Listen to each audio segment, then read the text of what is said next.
Berdasarkan data dari UNESCO tahun 2022, Indonesia masuk peringkat 60 dari 61 negara dalam kategori membaca. Artinya, Indonesia peringkat 2 terbawah dari segi literasi membaca. Ada istilah buku adalah jendela dunia, dan itu benar kok. Kita bisa melihat pengetahuan yang jauh lebih luas dengan kita membaca buku.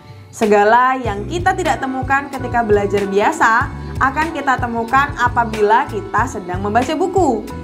Membaca buku juga membuat wawasan kita menjadi jauh lebih luas. Nah, di sini saya akan kasih 4 alasan kenapa membaca itu penting. Pertama, buku dapat menambah wawasan. Seperti yang sudah dijelaskan sebelumnya, dengan membaca buku, kita bisa mendapatkan banyak sekali informasi dan wawasan yang bahkan kita belum tahu sebelumnya. Semakin banyak pengetahuan yang kita dapatkan dari buku, maka akan semakin siap juga kita menghadapi tantangan hidup di masa yang sekarang. Yang kedua adalah mengurangi stres. Siapa bilang membaca buku bisa bikin stres? Justru kebalikannya tahu. Dengan membaca buku, kita bisa mengurangi stresnya kita. Misal, kita baca buku novel untuk mengurangi stresnya kita.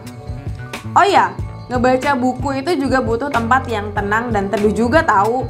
Biar rasa tenang itu bisa kita rasakan saat membaca buku dan seperti meditasi untuk jiwa kita. Ketiga adalah memperkuat analisis pikiran kita. Pernah kan kita membaca novel yang ada unsur detektifnya? Nah, disitulah kita akan diajak untuk berpikir kritis saat membaca buku. Ketika kita menebak-nebak alur dari novel yang kita baca, berdasarkan analisis kita tentunya, hal itu juga berarti kita sedang mengasah kemampuan pikiran kita untuk menganalisis sebuah cerita. Dari kemampuan analisis itu, kita bisa menerapkannya di sekitar kita, di keadaan sekitar kita yang nantinya itu akan bisa mempermudah kita ke depannya. Yang keempat adalah membaca buku itu murah. Coba deh kita pikirkan berapa biaya yang kita habiskan saat kita membaca buku. Nggak sampai berjuta-juta kan? Kita itu bisa membaca buku di mana aja. Bisa ke Ipusnas, bisa Perpustakaan Nasional, dan tempat penyedia buku gratis. Dan itu menghabiskan biaya yang amat sangat murah dan tentu bermanfaat. Lalu, kalau kita mau meningkatkan literasi kita, dari mana mulainya? Jawabannya, cari aja buku yang kita suka. Kalau kita suka baca buku pengembangan diri, artinya kita bisa masukkan itu ke dalam wishlist bacaan kita. Kalau kita suka baca novel, masukkan novel itu sebagai wishlist bacaan kita. Kalau kita lebih suka tentang pengetahuan, maka buku pengetahuanlah yang bisa kita baca. Ada hal menarik lagi nih. Ketika kita mulai rutin membaca, pasti akan ada godaan-godaan untuk tidak membaca lagi. Nah, hal ini bisa kita atasi dengan kita menargetkan per hari membaca berapa halaman.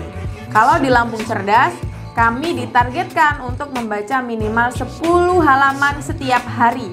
Dan ulasannya ada di bawah sini. Jadi sebenarnya penting nggak sih membaca itu? Jawabannya sangat penting. Dengan membaca, kita bisa menambah wawasan kita, merubah mindset kita, dan banyak lagi manfaat ketika sudah rutin membaca buku. Sekarang, membaca buku juga semakin mudah. Sudah banyak e-book di HP kita yang bisa kita baca di mana aja dan kapan aja. Terima kasih telah menonton video ini. Like apabila bermanfaat. Subscribe jika ingin melihat update video kami tiap minggu, dan komen di bawah ini konten apa lagi nih yang mau dibahas supaya bahasannya menjadi lebih asik.